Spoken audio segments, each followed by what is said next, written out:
Now, children, let us discuss how to determine the rate law. As we had already studied, the rate law cannot be written on the basis of balanced chemical equation. We have to conduct some experiment to establish the relationship between the concentration of reactant and the rate of reaction.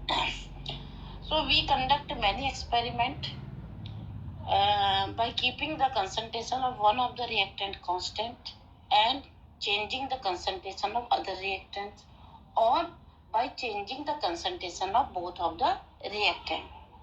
Then we will determine the rate at different concentrations of reactant A and B.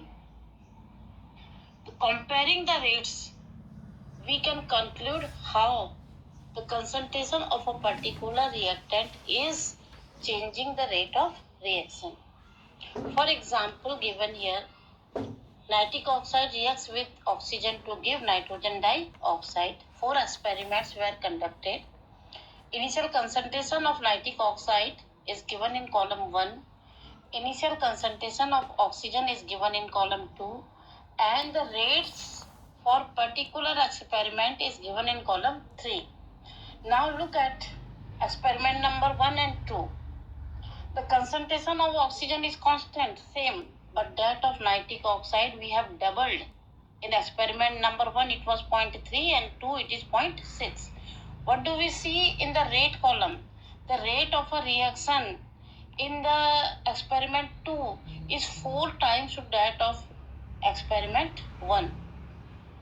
This increase in rate of reaction is due to the increasing the concentration of nitric oxide, because the concentration of oxygen is constant. So it means the concentration of nitric oxide is affecting the rate of reaction in its square. Means if we are doubling the concentration, the rate is becoming 4 times. Okay, now see here, the R1 is the initial rate. We can write the rate law R1 is equal to K. Concentration of nitric oxide is 2 square. And it will become K into 4, equation 1. Now in second experiment, rate is R2 is equal to K, and doubling the concentration 2 will become 4, and the square of 4. The square of 4 is 16. Now we get the relationship R1 upon R2 is equal to 4 upon 16, or is equal to 1 upon 4. R2 is equal to 4 R1. It means on doubling the concentration, the rate is becoming 4 times. Now this is the dependence of concentration of nitric oxide on the rate of reaction. Now determining the dependence of oxygen on rate of reaction. Now we will keep the concentration of nitric oxide constant, for which we will take experiment number 1 and 3, where the concentration of nitric oxide is constant, that is 0.3 moles per liter. But the concentration of oxygen is now doubled. In experiment number it is 0.3, and experiment number 3 it is 0.6. What do we see? What is happening to the rates? It is doubled. In experiment number it is 0.096, experiment number 3 it is 0.191. On doubling the concentration, the rate is doubled. It means the concentration of oxygen is affecting the rate of reaction to its first power. On doubling it will become double, on tripling it will become 3 times. So we can write the rate law in which way? The rate is equal to K, concentration of NO raised to the power 2, and concentration of O2.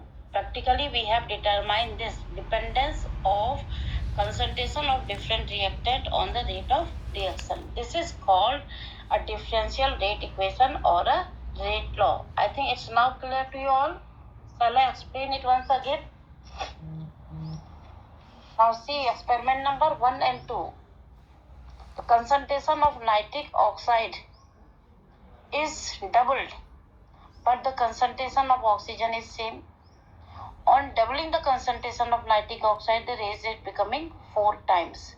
It means the concentration of nitric oxide is affecting the rate in its square. If it is double, rate will be 4 times. If it is tripled, rate will be 9 times. Now, in experiment number 1 and 3, the concentration of nitric oxide is constant, but that of oxygen is double. But on doubling the rate of concentration of oxygen, rate is also doubled. It means it is affecting the rate of reaction in its first power. On doubling the concentration of oxygen, the rate will be double. On tripling the rate concentration of oxygen, the rate will be tripled, and so on. I think it's now clear to you all. Let's proceed to the next topic, which is very important.